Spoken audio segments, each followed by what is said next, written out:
Sushi rice ng Japan. Ang sushi ang isa sa ma-enjoy mo dito sa Japan. Ang unang-una natin gagawin ay gumawa muna tayo ng sushi rice. Ito palang ginamit kong vinegar ay mabibili nyo siya sa supermarket. Ready-made sauce na siya. Dahan-dahan nyo lang or unti-unti nyo lang ilagay ang vinegar. Tapos kapag hinalo nyo siya, parang pa-slice-slice lang kasi para hindi madurog ang ating rice. Dito pala sa Japan, isa sa mga rice recipe ang isa sa ma-enjoy mo talaga. Kaya ang payo ko sa inyo ay hodo-hodo lang yung pagkain nyo ng rice or moderation. Tapos takpan natin at palamigin. Ang next natin na i-prepare ang ating fillings ng sushi or palaman. Ito pala ay cucumber or curry sa Japan. Ang tawag pala dito ay tamagoyaki or egg omelette. Magkaparehas lang yung hiwa nila pahaba.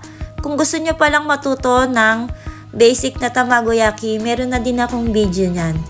Check nyo na lang po. Tapos ito naman ay hiwain natin ng maliliit or pino. Isasama natin siya sa tuna. Ito palang tuna ay tanggalin nyo ang pinaka-oil. Lagyan siya ng konting soy sauce at saka mayonnaise. At yung pag hinalo nyo siya, kailangan pinong-pino. Ito pala ay bamboo mat. Ginagamit siya sa paggawa ng norimaki. Pero kung wala naman kayo ay pwede naman sa plastic wrap. Lagyan lang natin siya ng 1 cup of rice. Tapos dahan-dahan lang natin i-spread yung ating rice.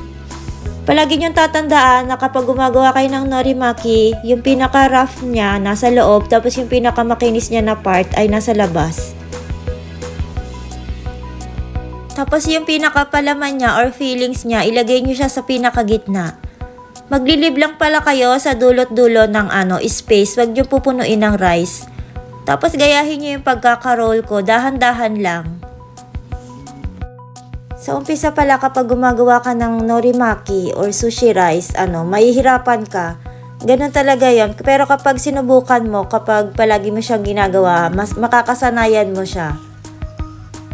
At kapag nasanay ka na, mas marami ka pang sushi rice or norimaki sushi na ma-enjoy dito sa Japan.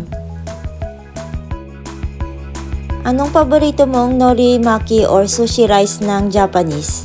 Mag-comment ka lang sa aking comment section or kung meron kang request na Japanese food.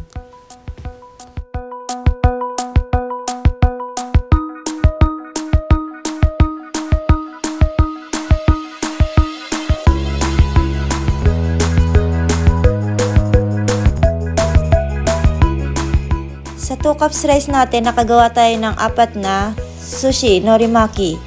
Hiwain pala natin yung pinakadulo at dulo. Tapos hiwain natin siya ng equal na part. Hiwain natin siya ng 6 part. Pero depende sa inyo kung gano'n nyo kalaking hiwa ang gagawin. Pwede nyo na rin siya kainin ng ganyan or sonomama na kahit hindi nyo na siya hiwain. Yung pinaka-tips na ibibigay ko sa inyo, punasan nyo pala ng basang cloth yung knife nyo para hindi madumi yung sushi nyo, para maganda yung presentable. O diba madali lang. Ang tamang pagkain pala ng sushi ay hindi nyo na kailangan gumamit ng chopstick. Ididip nyo lang siya sa soy sauce gamit ang kamay. Ang sunod natin ay kimbap sushi ng Korea. Pareho lang din ang amount ng rice na ginamit natin, 2 cups of rice. Lagyan ng salt at sesame oil. Ang pagkakaiba pala ng sushi rice ng Japan vinegar ang lasa niya. Sa Korea ay sesame oil. Sa Japanese ay norimaki. Sa Korea naman ay kimbap sushi. Takpan lang natin siya hanggang sa lumamig. At sumunod naman natin gawin ay ang ating fillings ng kimbap. 1/2 carrot lang, hiwain natin ng strip size.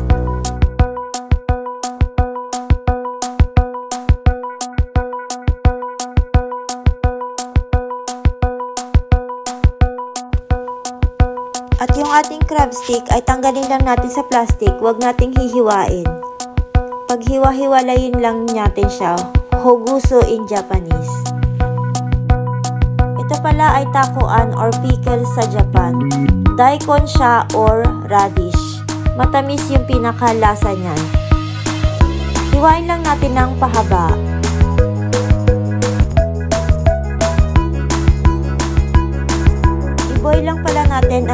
spinach. Hugasan nyo muna siyang maigi bago nyo siya i-boil kasi madumi ang gulay. I-boil nyo lang siya ng 1 to 2 minutes. Hugasan nyo agad siya sa malamig na tubig. Tapos pigain nyo siya hanggang sa madrain yung pinaka-water. Hiwain nyo lang siya ng 2 to 3 cm at saka lagyan nyo siya ng soy sauce. Yung pinakalasa niya ay soy sauce.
Ginawa yung sushi rice kanina or norimaki ng Japan, ganun din yung pagkakagawa nyo sa Korean na version.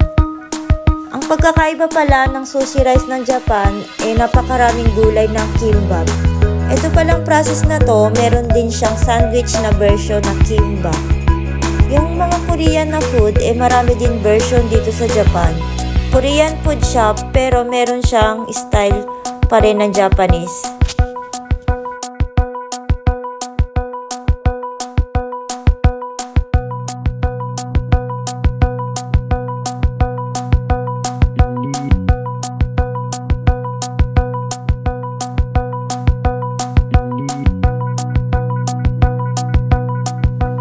Pinaka-tips na ibibigay ko sa inyo, hawakan nyo pala yung mga nasa loob niya na fillings para hindi siya lumabas. Para tight yung pagkaka-roll nyo.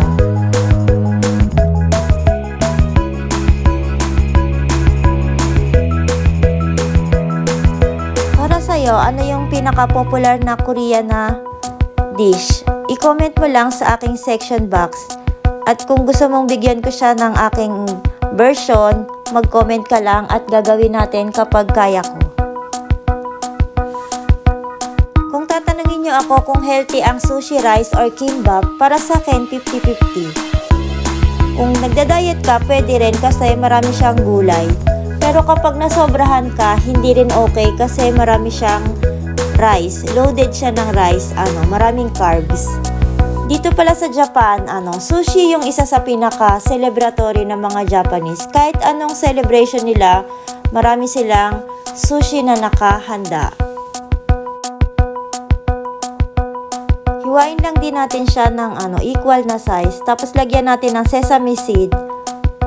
O diba napakadali lang, colorful. Enjoy! See you again on my next video. Maraming salamat po!